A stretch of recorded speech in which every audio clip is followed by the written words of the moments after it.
I received on October 20th, 2017, a copy of the letter addressed to James Markman, our attorney. This is the letter that the DA used to issue the results of the investigation. It involves quite a bit of legalese, but I will skip down to the crux of the issue. I will read this word for word, and I will let you decide what the DA said. Now, when Mr. Markman made the announcement of the DA's conclusion, he quoted from the footnote, and the footnote is immaterial to whether or not a Brown Act violation occurred. The footnote merely stated that our in-house policies of the city council was a non-binding contract. Therefore, it doesn't need to be rescinded. So, if you have a Brown Act violation, you have to rescind any contract that you have entered, because that's not a binding contract. He's just telling Mr. Markman that we don't have to rescind it. That's actually kind of, in my way of looking at it, maybe that's just saying, yeah, you don't have to do that really because it's non-binding. It says, this is to, please not.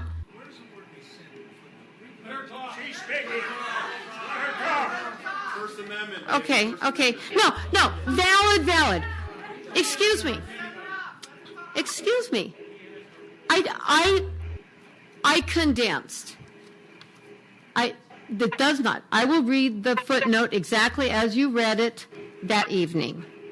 I will say that right before you read it, I was going to respond and tell people what the body said. But right before the meeting, I met with Mr. Markman, and he was extraordinarily hostile, and I was really shaken, and I didn't address it, but I will read the footnote. With certain limitations under the Brown Act, improper actions taken in closed session can be the subject of a legal suit and rendered null and void by a judge. However, as you have reiterated multiple times, you do not consider the document in question to be a valid agreement that is legally binding. We agree with that position and thus believe that no action is necessary to nullify. Okay, the correct is nullify.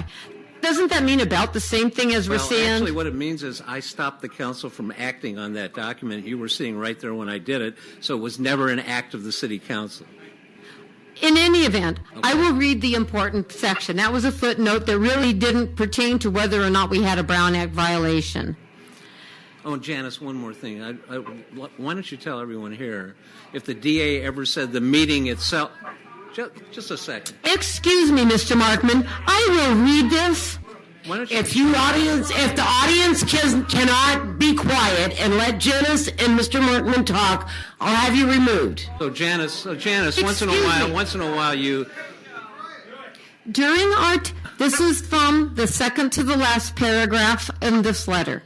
During our telephone conversation, it appeared that you, Mr. Markman, understood our concerns about the propriety of discussing and signing the document in question during closed sessions, period. Without admitting any violation of the Brown Act, you indicated that the City Council would not undertake any similar action in the future. Well, okay. So, Janice, did the DA say anything about the meeting being called illegally under the Brown Act? Did he even mention that? No. Okay. But that's all. I won't interrupt you again. The propriety. Gee, is it... Why would there be a concern about the propriety if it wasn't about legality or illegality? What would be improper about the meeting that the DA would address? If the council would have acted on that letter, that would be the impropriety. The council was stopped from doing that and wasn't going to do it again. That's not what he said. Does not say the meeting itself was improperly called.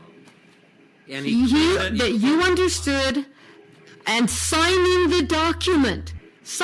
No, he is not saying that the documents, I don't want any more interruptions because this is destroying my train of thought, thank you.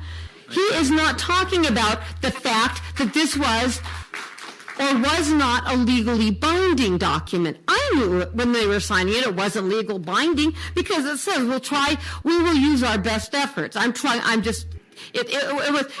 There's nothing legally binding when you say, I'm going to do my best. You can't enforce something like that. Thus, for the reasons set above, we will refrain from taking any further action and consider this matter closed. The way I read it was because you said that you understood the propriety of this discussion and you would not do it again. We are not going to go any further with this issue. As far as I was concerned, that indicated to me a reflection that this was an improper meeting. In addition, nothing that we talked about in those meetings had anything to do with the employee evaluation that Mr. Thuvenel so angrily put on about how he was disclosing issues, things in his personnel file. I've never seen anything in his personnel file, ever, once. So I could not have disclosed anything confidential in a personnel file. So the big question is, why did I go to the newspaper? Frankly, it's immaterial to this discussion because it's not confidential. I could do with it whatever I wanted.